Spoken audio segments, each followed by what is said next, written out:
Hello everyone and welcome back to a new video. In today's video I'm going to be sharing some details about my pregnancy with you guys. I know a lot of people have questions about it and want to know the what's and the whys and how and all that stuff, so I figured this would be the perfect opportunity to answer all of these questions. Now this isn't going to be a Q&A, it's just going to be me pretty much starting from the beginning and sharing with you how and why and everything like that, how I do things. So let's do a little backstory first, because I don't know if everyone watching this video knows me, but I have a history of 2 previous miscarriages, one in October of 2018 and one in January of 2019. Soon after that, I had blood clots in my lungs that they confirmed with a CAT scan, and so then they diagnosed me with lupus anticoagulant. And I will put the definition right here on the screen. It is basically a blood clotting disorder where these antibodies attack the normal proteins in your blood. So I found out I was pregnant on April the 15th of this year, 2020. And I know without a shadow of a doubt that many people have gotten pregnant with this disease. I know there has been so many successful pregnancies with this disease. So I was not upset with myself. I was not mad.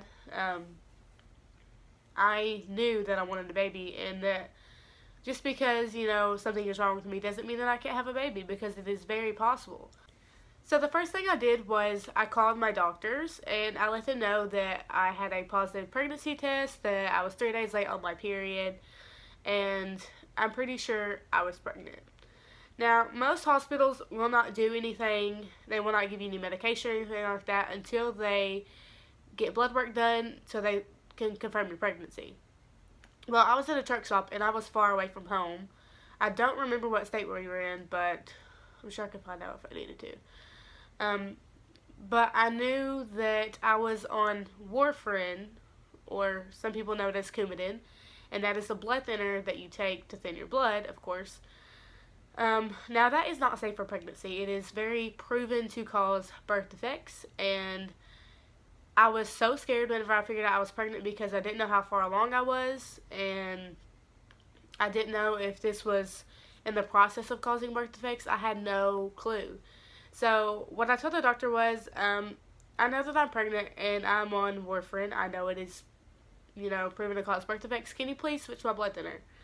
Well, they wanted to get in contact with the person who switches my blood thinner. Now, normally that would be a hematologist. They know all about the blood, what right blood thinner to put you on, but I had been having insurance issues, so I haven't ever seen a hematologist before. And I really need to, but it's kind of defeating the purpose now that I'm pregnant, so I'll just have to wait till after I'm pregnant.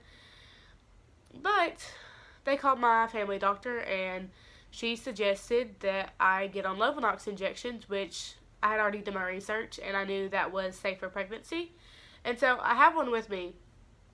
I have an injection with me, and I actually need to take it because it's time.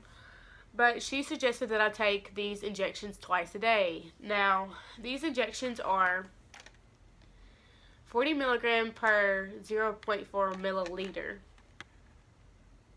I don't know if you can see that, but yeah. And she wanted me to take 2 of these a day. I was like, okay, that's fine. So what I started out doing was taking it on one side of my stomach a day. Now, they said to take them in your stomach because that is a very fatty area and pretty much the medicine absorbs in there. So I was taking these shots twice a day, and I would do the right side of my stomach, and then I would do the left side of my stomach, and then I would just alternate sides so that I wouldn't get all these knots on one side. And that was working for me. And then it was time for my first doctor's appointment, and I was 8 weeks along. Whenever I had my first doctor's appointment, I was exactly 8 weeks. And of course the baby had a heartbeat, and I was so happy. I can't really jump up for joy in this video, but I'm extremely blessed and I'm extremely happy that this pregnancy has made it as far along as it has. But I was 8 weeks along, and they did an ultrasound. They found the heartbeat. Everything looked really good. So I picked someone that I knew has had previous cases of women on Lovenox injections while they were pregnant. And she is an extremely good doctor. Actually, she's a midwife. But I see a high-risk doctor, a maternal fetal medicine doctor, who handles like all of my high-risk needs and, well, not really needs, but high-risk like things, I guess you could say. Um, he handles everything that she pretty much doesn't do, I guess. Um, he is really smart, and he knows a lot about the disease that I have, and he's a really good doctor. So I see a doctor and a midwife, but I see the midwife more because I see her like every 4 weeks. So I had a doctor's appointment at 8 weeks. I had a doctor's appointment at 10 weeks, 11 weeks, 12 weeks, and at 13 weeks. And I know that seems like a lot, but I was working at the time. I had light spotting, and I was really concerned with my pregnancy. And anytime that you mention blood during pregnancy, they want you to come in and get checked out. So that's what I did. Everything was fine. Her heart rate ranges from 145 to 161, 161 being the highest it's ever been. That is what it was at like 8 weeks, and then 145 is what it was around 13 weeks. So they consider me high risk because I'm on these injections and because I have had 2 previous losses. So everything is going pretty smooth right now. Like I said, I am 17 weeks. I feel pretty normal. I have nausea whenever I don't eat. Like if I was to wake up and go out and do something. If I don't eat before I go out and do something, I'm going to feel pretty nauseous. I do get very, very tired. I sleep more than 12 hours a day. That is a lot. But I sleep more than 12 hours a day, and of course I'll sleep on my left side because I've heard that it's safest for pregnancy. I'm trying to think of any other symptoms that I have.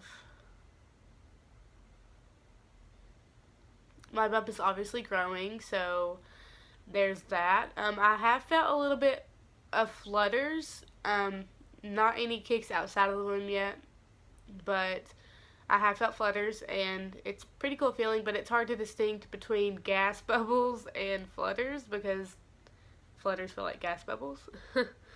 But I'm trying to think of anything that I'm leaving out because I know I'm leaving out a lot. I was taken off warfarin whenever I was around 4 weeks, and my baby is growing fine. She's growing perfect. There's nothing genetically wrong with her, nothing physically wrong with her. Everything looks good in all of the ultrasounds. Now, the plan for when it comes to labor, that's a different story because there's like so much that I don't know, but there's so much that I do know. So I know that around 36 weeks, I will have to be switched to heparin. Now, heparin is also an injection. It has a lower half-life, a shorter half-life, shorter half-life to where if I was to go into labor while I took a heparin injection, it would take a lot less time to get out of my system than these would. So they would be switching me to that at 36 weeks. It might be 33, but I'm pretty sure it's at 36 weeks. And I really thought that I was going to have to be induced because honestly, me going into labor on my own scares the heck out of me because I'm so scared that I'm going to bleed more than I need to. I've had instances in the past where I'm not even pregnant and I've bled so much, and I'm just so scared that when it comes that time that I'm going to bleed a lot. So I don't know if they're going to decide to induce me. Whenever I went to my 12-week scan with the maternal fetal medicine doctor, he said that I could go into labor on my own. I'll be on heparin. And, I mean, I can still get an epidural, but I'm so terrified that I'm going to deal with spinal bleeding because my blood is going to be so thin. And so, pretty much if I have to be induced, they're going to stop my injections 24 hours before they start to induce me, because that is, the time frame that they need to make sure that I'm not going to bleed everywhere. It is still very possible, but it goes down a lot. Like, the percentage goes down a lot. So, pregnancy is very scary. High-risk pregnancies are definitely scary. And, it's definitely going good for me. I've had a good experience so far. I wouldn't trade this experience for anything in the world. I'm so thankful to be able to feel my baby move inside me, and I'm so thankful for her to be able to grow. I just keep praying and praying and praying that she will continue to grow like she's supposed to. I have 23 weeks left in this pregnancy, and that seems so crazy to say because that's not really a lot. We just ordered her some cute things in the mail. I might do an Amazon haul. I'm not exactly sure because, like, it's not just clothes. Like, it's a variety of things, and we're going to be ordering her crib soon and all that good stuff. Now, I've got this question a lot. Do I plan on breastfeeding or bottle feeding? Now, I have nothing against bottle feeding. I have nothing against breastfeeding, but personally, I would like to breastfeed because of all the extra nutrients your baby gets and stuff like that. So, I will be trying that. I'm going to try my hardest, so hard, and I'm going to try my best not to give up and not to quit because I want my baby to, get all the extra nutrients she needs and get those extra antibodies to fight off, everything that could be going on in the world, all the diseases and the colds and everything like that. So, I'm definitely going to try to breastfeed. I don't really know anything, like, at the end of labor. Like I said, they're probably going to let me go into labor on my own. It just depends on how everything's looking at that, 36-week mark, 36 to 38-week mark. I'm due January the 22nd, and I don't think that I will go to my due date. I really don't. And I think that she is going to be very petite, like me. Like, I'm very small. Like, my wrists are tiny, my hands are really small.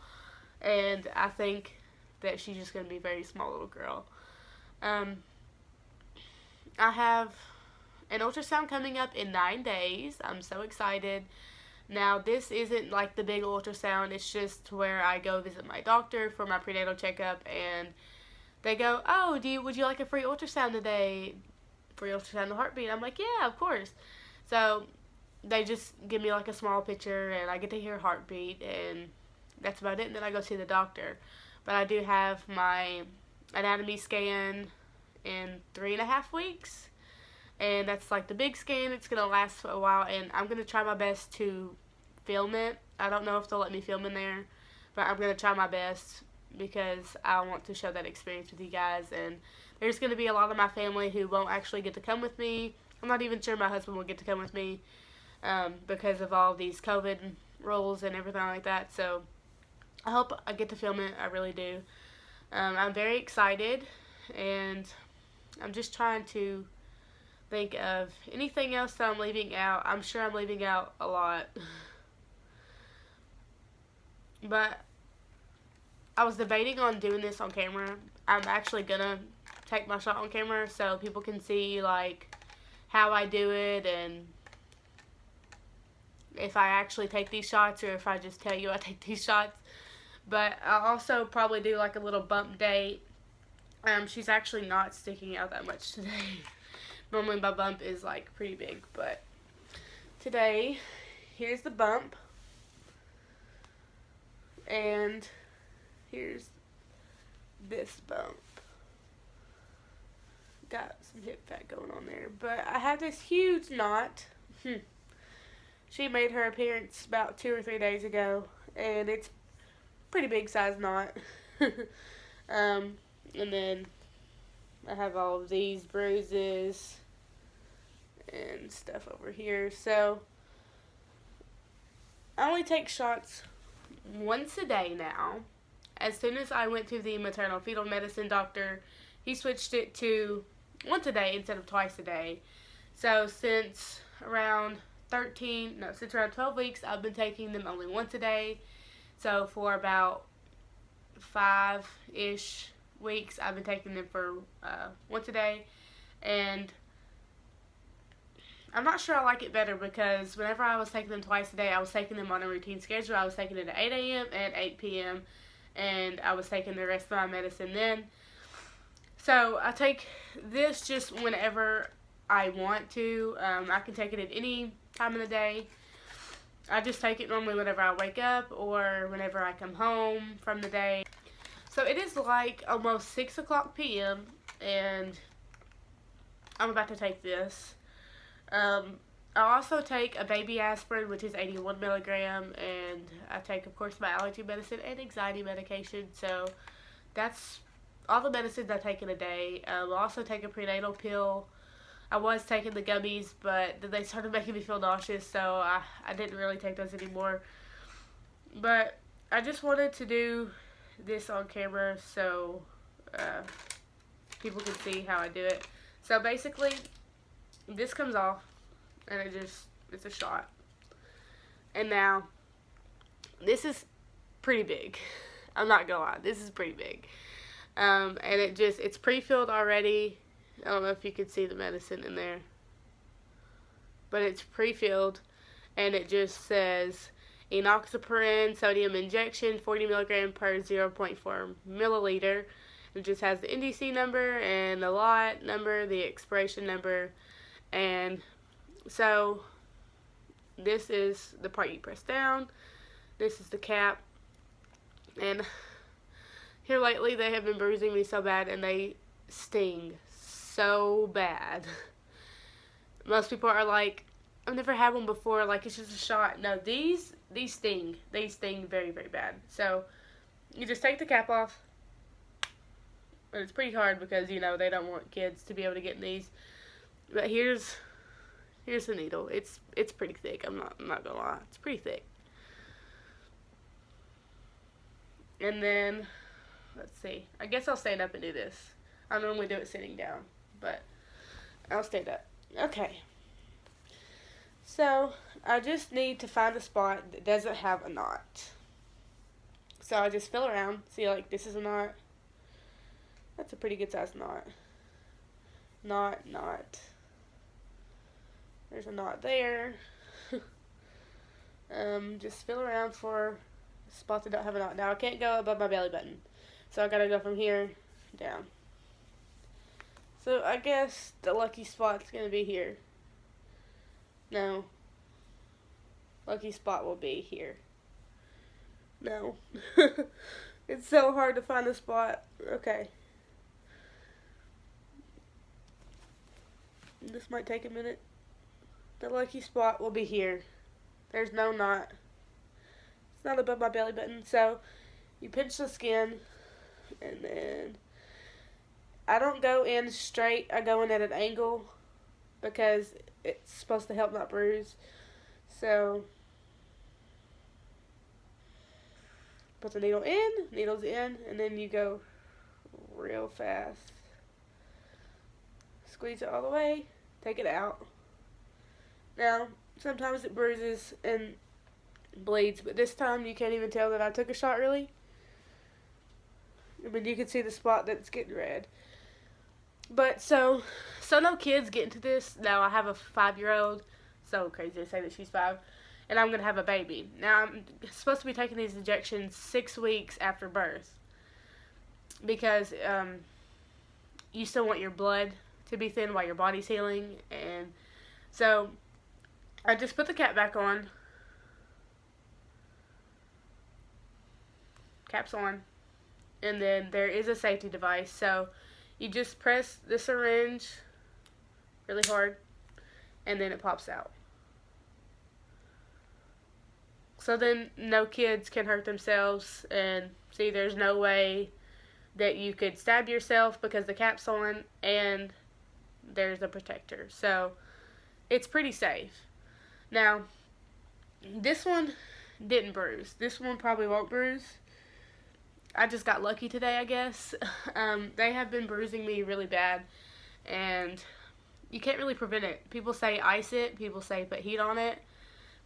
You know, people say rub it. You can do all those things, but if it's going to bruise, it's going to bruise. Like, you can't stop it. So, I mean, I do all that I can. I do it the right way. I was to where I was doing it incredibly slow because it burned so bad, and I just wanted the burn to go away. And then I asked my doctor, and she said, no, don't go slow, go fast. And I mean, of course it hurts more, but you can't really help it. So that is how I'm managing my high-risk pregnancy. I am on these shots once a day. They're blood thinner shots. If I didn't have these shots, my baby wouldn't be able to survive. So I say this is very crucial to my baby's growth. It is the only thing that has worked. It's the actually only thing that I've tried, but it is the only thing that works for pregnancy. There are people on, like, I've heard Clexane. Don't really know what that is, but I'm on these Lovenox injections, and I'm very thankful that I'm on them. They seem to be doing the trick. They seem to be helping my baby grow and to live and prosper, survive. So I'm extremely thankful for them, and I don't care how bad it hurts, how many times it bruises me, gives me knots. It is so worth it, because whenever I'm holding her in my arms, I can say, hey, I might have hurt every day for you, but I have you now. So I'm extremely thankful, and I think that is all the details about my pregnancy. I don't really even feel pregnant. I mean, I'm still thinking sometimes, like, are you sure I'm pregnant? Like, you sure? But I am. I know I am. Because every time I go to the doctor and I see her that she's grown, I'm like, wow, I didn't expect her to grow that much. But she's going to be a beautiful little girl. She's going to grow and grow and grow, and this pregnancy is going to go by so fast. The next pregnancy video you might see, I'm going to test out the Old Wives' Tales, and I already know I'm having a girl, but I'd like to see if I didn't know if I was having a girl, if that would prove to be right. And I just think that would be a fun video to make. I don't know if it's going to be right after this video or when I'm going to make it, but I'm going to make it sometime soon. And then I'm going to try to do the 20-week update, to where I film the 20-week anatomy scan and just give you an update. So I'm really looking forward to those videos, and I'm going to hope that my husband can be home in like a week or less, or maybe a little bit more. He is currently in Arizona, heading to Nevada and then to California, so I'm just hoping he can come home soon, because we miss him and Grace misses him, and we still have a birthday to celebrate. So if you haven't already, please watch my newest videos. I have some really cute videos out that the views aren't the best on, and it doesn't really matter about the views, it just matters that people are liking my videos.